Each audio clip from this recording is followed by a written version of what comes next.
You are watching America Trends. I'm Burt Godwin, and I'm here with Jessica Zemple, founder and author of Shuck This Way. Check out this book, you guys. I am just so excited to meet you, Jessica. I love the title of what you do, Shuck This Way, Life Shucks. Is that what you call it? Yeah. Life shucks. It does. It cracks you open, doesn't it? It cracks you open. I love your phrase, helping people shuck open their shells of fear with love to let their pearls shine. Yep. I love this. Yes. Okay. And I say shucks all the time. And really, I always say the SH word. And then I follow it up with, shucks. But my kids hear me say the curse word all the time. But shuck is it's just so perfect in two different ways because it means one thing, the verb. Yep. And then also it can be used for aw shucks. Aw shucks. If you can imagine, I laugh every day. And the play on life sucks / shucks. So let's talk. Tell me about you first. Okay. Where are you from? I'm from Minnesota. Okay. I love Minnesotans. We all know this about me. I've spent so much time in Minnesota, and everyone I meet from Minnesota is just the loveliest human. Aww. So I already love you. There we go. I'm making gross generalizations here, but I'm allowed to do that in the positive way, am I not? You can, absolutely. Absolutely. Yeah. Okay, so, and then how did you end up in San Diego? It was a lifestyle change. I was living in Chicago, kind of in the rat race, and realized... Were you in business? I was. Okay. I was doing M&A work back then. Okay. Yeah, and realized it just really wasn't the life for me. So I moved out to San Diego, and I have changed my life in so many ways. And When you moved here, had you been here before and you thought, I want to live there, or did you just like pick on the map and say, that looks sunny, I'm going there? Well, it was actually a divestiture I was working on here, and Okay. I got off the plane, and it hit me. I said, wait a minute, people actually live here? Like in Minnesota, we just vacation in San Diego. We don't live in San Diego. What's funny is that when I would vacation in Minnesota, and the people that I would stay with, I was a kid because I'd go visit my mom's best friend, and all the kids were like, the teenagers, why on earth are you here for your summer vacation when it's hot and muggy? But it was beautiful, and I loved it. Right. But the winters, maybe not so much. Yeah, they do get a little long out there. Yeah. So, yeah. So you just moved up here or over here. And then how did you get this idea to start a book? Or, what came first? Was it like your website and kind of helping individuals crack open their shell, and then you wrote the book? Or what was the schedule? What do I want to say? What word do I want to say? Yeah, the for story the time. reasons. Yeah. So by all contexts, I'd made it. I was a young executive doing incredible, interesting work all around the world, and I was miserable. And so it sent me on this... That is a story I hear very often, right? Is people are chasing this dream or this thing, and it's elusive, and they're like, wait, what's going on? So tell me what happened. Well, for me, I was chasing money because I felt like that meant freedom and safety. Mm-hmm. And ultimately, what it did is it changed me to a career that wasn't fulfilling me at all. And so I went on this spiritual journey and ended up at the University of Santa Monica, and I got a master's there. And it's essentially 2 years of learning about me, what was holding me back from living my best life and honing in on my intuition, finding my voice. And it changed everything for me. So that's a degree in that? Yeah. Can you believe it? What's the degree called? It's positive psychology. Wow. I was going to say it's psychology of Yeah. some sort, right? Okay. That's amazing. It's crazy. So you get to learn about yourself as you're going, Yep. and then you learn how to tap into that for other people. And not everybody in the program actually becomes a life coach. Okay. But because it was so transformative for me, that's what I wanted to do for other people. It just... it changed my life in so many ways. Just had so much more courage, confidence, strength, and and life's been marvelous since. Do you think that part of it also comes with I do think you need to study and learn, and it's almost like though you have to go through what you went through and go through the chasing and having that internal realization of maybe that's not the end all be all, because it's hard to tell a 20-year-old or a 22-year-old who's in the hustle that wants those things and they think they see the shiny, right? That's what it's all about. And especially now with Instagram and social media, putting these pictures out there for the world to see that this is, something that it's not. But then you get to go through what you went through. Hopefully, ideally, people go through that. And then they find people like you to help them to unshuck themselves. I don't know. 44 ways to shuck open your shell and shine. So talk to me about some of your tips or what's in the book. So the highlights. Yeah, so the book is just the different techniques I use with individuals when I'm coaching them. And so I always say what I do is not complicated. It's actually pretty straightforward and simple, but it's not easy. And so it takes a lot of courage and strength. It's never easy work, is it? To look inward and to go and to, it's so easy for me, and I think most people, to place the blame or to look elsewhere. And I was saying on a different show, I've heard the phrase, it's not them. And it's like, if something's a problem, Yep. If I'm not the solution, if I'm not the problem, there is no solution, right? So sometimes, but that's kind of crummy, right? A lot of times to look yourself going, oh shoot, I need to fix something. Or you could look at it as good news, because then you can actually do Right. something to change it. That's true. It's empowering. That's right. Yeah, and to Yeah. reframe maybe how it looks, Yeah. right? Yep. And that's what the whole pearl metaphor is all about. Oh, It's there's we all pearls have grit. there. Yes. In the signpost. I Yeah. love that. Do you say that? Pearls? That's amazing. Did you design that? I did with an amazing artist named Stacy. So, Okay, I yeah, love it. She did all the graphics. Trust the for me. chaos. Oh my God. This book is made for me. I don't know. I just cannot wait to go home and read this tonight. So tell me, so you were telling me about some of your tips for people. Oh yeah. So first, it's the grit in our life that creates the pearl. So I think that's really important for everybody to know that we all go through challenges, and it's what we do with the challenges that actually matter. So Yeah. if you can cultivate it into the pearl and realize it's actually part of your beauty, you're way ahead of the game with with everything else in life. And it's really it is life, because we're all going to be dealt. We don't know what's going to happen. And when we're young and teenagers, we think, everything's going to be pretty and shiny. Yep. And invariably, there's things we're all going to go through, any range of things. And it's how we show up when it's not good and things aren't going our way is the biggest thing, right? But it takes so much. So it's so great that people like you are out there to help people. So people then would find you to be a life coach, was one of the terms, right, that you used? Yep. And so is that, it could be like, because it's not necessarily a therapist, right? Correct. Yeah. What's the distinction?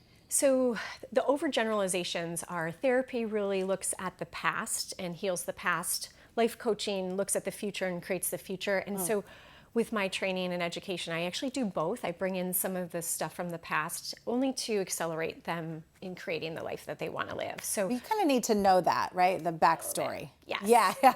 It informs everything. I mean, I would think, right? It informs patterns and here's one of the things too that I want to talk to you about is that I've read so many different self-help books through the years. Yeah. And I'll get maybe halfway through or 3/4 through and I'll be like, okay, I'm good. I learned the most part, and then I'll do it for a couple of weeks. And then life gets in the way, and life gets lifey, and then you just move on to other things. I mean, I am in recovery, so I stopped drinking 6 years ago, and I stick to that I've learned to do. But as far as like different books and tools and tips or diets or whatever it may be, I'm like, I can't stick to that.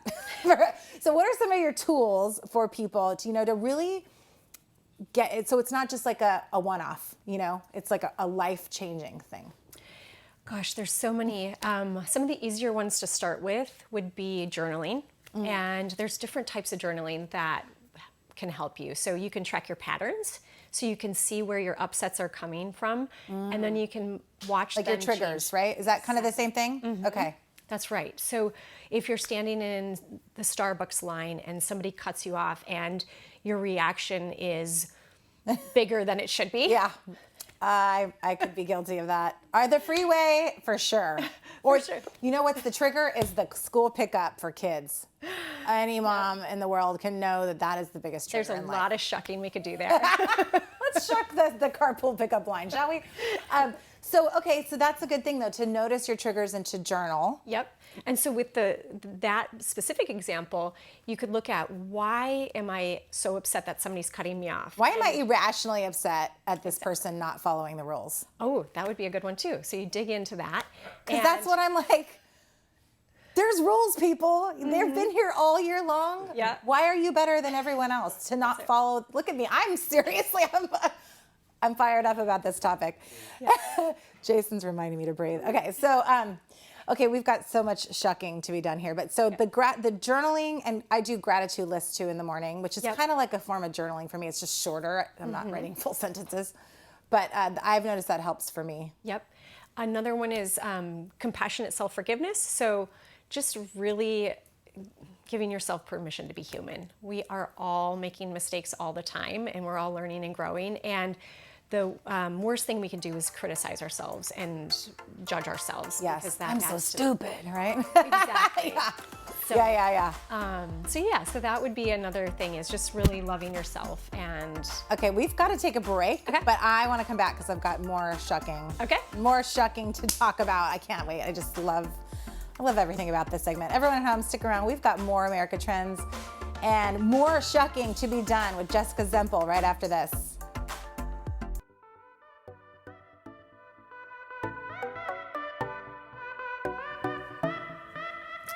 You are watching America Trends. I'm Mary Burt Godwin, and I have one of my new best friends. I'm just going to say it. Jessica Zemple, founder of Shuck This Way, author of Shuck This Way, and you are founder of Life Shucks. Yep, you got it. Life Shucker. Yes. I love this. All the things shucks. Yes. And I just want to sit down and read every single page of this book. We were talking before the break. Oh, there's your Meet the BADASS Mother Shucker. Love this. This is up my alley, right? You guys knew this was going to be a great segment.